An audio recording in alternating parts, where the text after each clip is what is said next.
guys, and welcome to my channel. Welcome back, guys, to a brand new video. For those who are new, welcome to Shirley's channel. If you're wondering who Shirley is, I'm Shirley. I'm your girl. So basically today's video is going to be story time. So this one, another one, and another one. So 3 videos are going to be about my life, what I've gone through, where I am now, all that stuff. And it's going to be sectioned off like my childhood, then my teenage years, and then my adulthood to where I am now. With that being said, please, if you have questions, if you know my family, don't ask my family, ask me directly. My family knows that I do YouTube, but obviously I have gone through certain situations in my life that are uncomfortable for them to talk about. So please directly message me private, in a private way. So please make sure that you keep that in mind. Also, just a trigger warning, there will be various triggers during my childhood, just because I did go through multiple situations that are not the ideal situations, but I mean, it's made me who I am now. So I look forward to conveying my story with you guys and sharing to all those who have gone through something similar. Please know that you guys are not alone. Please know that I am here if you ever need to talk. And yeah, let's just dive right in. Okay, so I was born on August 11th, in the 90s, 95, to be more exact. Basically, I was born and there were no complications, none that my mom could see, and then bang, it was 1997, I believe. So I was 2 years old when I was diagnosed with cancer. The kind of cancer that I had is called, the scientific name is called acute lymphoblastic leukemia. And basically what that affects is, it affects your whole system, but it also it's like a blood cancer, and if it reaches my brain, obviously I could have died. But yeah, it was very, very intense. I remember when I had cancer, I remember a story, and it was very, very hard to go through. So the story about when I had cancer, normally I would get procedures done, so they would put me under anesthesia, and then they would check like my spine, I believe, or like the side of my hip, just to make sure that the cancer didn't reach like my brain at all, or my spine in any way. So I remember one time, sorry if I keep looking, I'm just trying to collect my thoughts, but I remember one time my mom knew that she had to give me this procedure, but the nurse didn't tell her when she was booking the appointment that it was a no eat, no drinking stage and appointment for me. So technically that is the nurse's duty, is to like make sure to let you know like how much to drink and all that stuff. So my mom, she made breakfast for me that day. And mind you, I was like 3 years old around this time, or even 2. I can't really remember. It's very, very cloudy, but I remember this situation. She gave me food, and I was eating, and I was a very picky eater. Until this day, I'm a picky eater. And so she gave me food, and I ate, and I drank water, and all this stuff. And we ended up going to the hospital.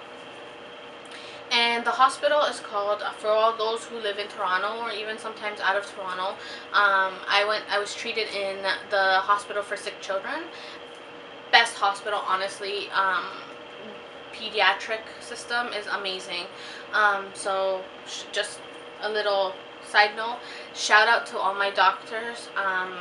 I remember them clearly. Shout out to all the nurses that treated me. Thank you so much for putting so much of your lives and your time and your effort to help me, and now you're helping other children who have the exact same thing, and helping battle this horrible, horrible illness. Anyways, so we went to the hospital, and I was in a gown and everything, and I was in the prep room, and then the time came, and the nurse was like, "So, Mrs. Herrera, that's my mom. She hasn't had food, she hasn't had water." And my mom's like, "What are you talking about? She did have water, and she did have something to eat. You never told me that she wasn't supposed to." And then it was like, holy crap. Does my daughter have to go into the procedure room to get this procedure done on her without anesthetic at all? And the nurse was like, yeah, like, we kind of have to, because, like, it's kind of like she needs this to make sure that the cancer doesn't reach her brain. My mom was shook. When I say shook, she was shook. She was like, holy crap. Like, she felt so bad. So they never told me anything. I guess if they did tell me, then I was too young to even understand. So I laid down thinking they were going to put the mask with the different flavors in it for me to go to sleep. But this time they never did it. And then I realized that there was double the amount of nurses and doctors in the room, and they proceeded to just do it.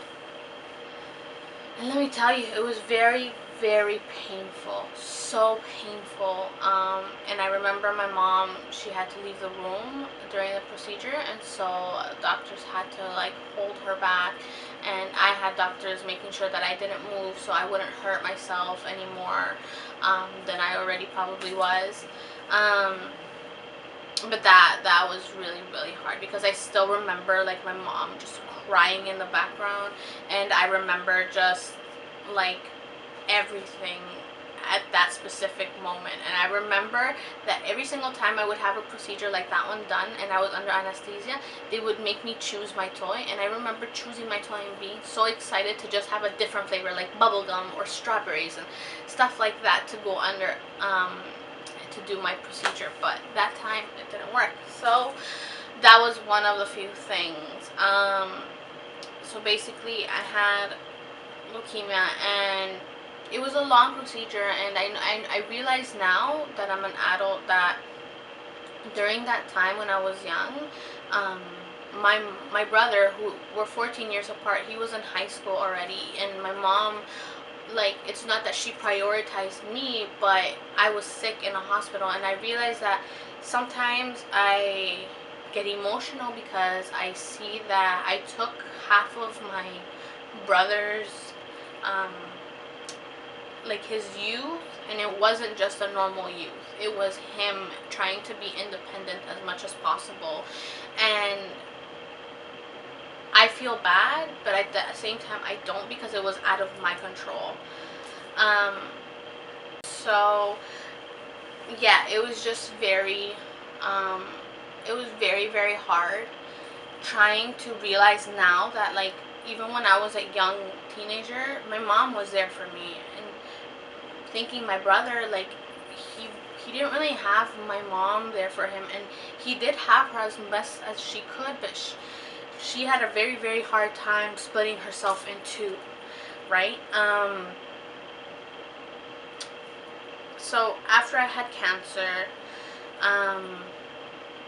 I ended up getting out of the hospital, and I was in the hospital for like 6 months consecutively. Obviously, I had chemo, I had radiation done, I had a blood transfusion done, I was on so many medications. Sometimes I had to feed me through a bag because I wouldn't eat. So it was really hard those 6 months.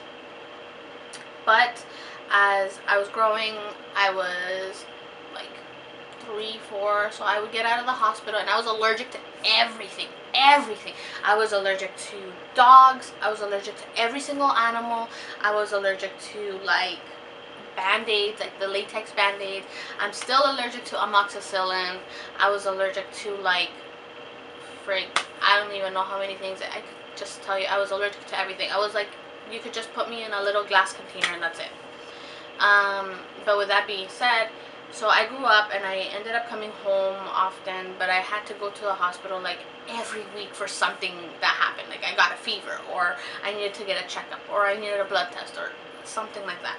Every single week I had like a poke in my vein, like where my arm is, like over here, sometimes over here, sometimes over here. I would get finger pokes all the time to get my blood done. So that's why, honestly, people like, sometimes people are very scared of needles, and when I see that, it's not I mean to laugh, but it's just like, it's like a piece of cake for me, because yeah, my entire childhood revolved around getting needles and getting my blood taken out. And I remember I used to call nurses that used to take my blood out when I was younger, I used to call them the vampires. In the Spanish, it's los vampiros. And I used to tell my mom every time that they would get into my room, I would say, "Mom, come out from the washroom. The vampires are here." So, yeah. But yeah, so I kept growing up and growing up. I ended up going through a certain situation in my life, which is so like weird talking about because I haven't laid it out there, but I ended up being sexually assaulted, and so I don't want to use the term victim because I'm not a victim. I am a survivor because I went through it and I got through it, and I am who I am now. So I ended up going through something really, really tough in my life, which I don't feel really comfortable saying as of yet, but I was sexually assaulted by somebody who I wouldn't have thought would have done something like that. It was very, very hard because I was threatened, and I was told that if I told anybody, everybody would think I was crazy. I was told that if I told somebody, something would happen to my family members. I was told that if I told somebody, nobody in this world would believe me, and they would think I was crazy. But in reality, was I crazy? No, I was just threatened. I was put under the pressure that I couldn't tell anybody, and it felt like I was in a jail consistently. And I pushed that experience, that thing in my life, so back and back into my mind that I ended up with so many wrong things coming at me. But that's going to be in the next chapter.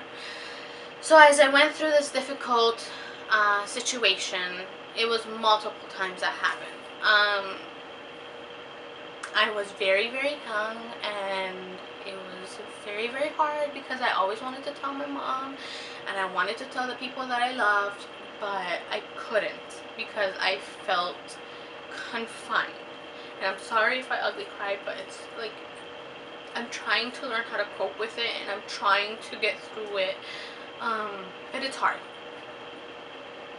But I went through it, and I mean, then the person just randomly disappeared, and I was like, oh crap, did I do something wrong? Like, is that person gonna do something to my family? Is he gonna do something to me? Like, I don't know. It was very, very hard. And so as I went through there, mind you, I was 8. That individual always told my family that my cancer didn't mean anything. It didn't mean poop. Nothing. Why? Because that individual did not live it with me, and so that individual could not understand, could not empathize with the whole situation that I was living personally, and the situation that my family was in emotionally, which they were emotionally wrecked because of what was going on. You never knew if I was going to wake up the next morning. So that individual was very ignorant and was very uneducated with that time, with that theme of my life, that they just left. I was scared. Very, very scared. I was nervous. And I realized slowly that I was gonna just live. It was like my new norm. So, mind you, I had already gone through cancer. That was one thing done on my body. Then I was sexually assaulted and abused. Okay? So, that's already two things. And that person did not realize what they were doing to me in my life. They were oblivious. So, I ended up not saying anything. Nothing at all. It was like, that was my blackout moment. So it was deep, deep, deep in my thoughts.